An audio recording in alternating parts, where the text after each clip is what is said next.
If you're trying to decide between the Anker 250 watt or the Anker 165 watt power bank, there's really a couple things you have to consider. The main difference in the two of these is the built-in cable. So the Anker 165 watt has this built-in lanyard cable on the side, and there's also a retractable cable on the top.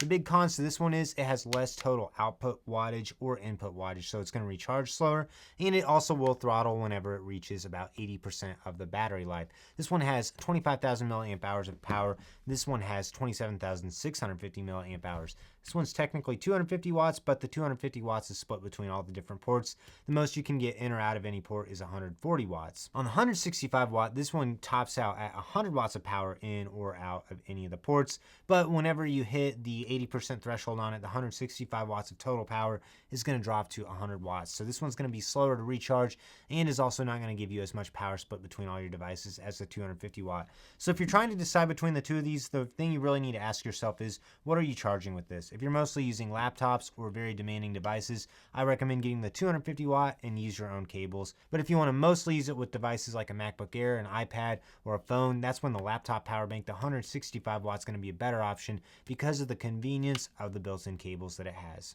Thank you, Anker, for sending me this to review.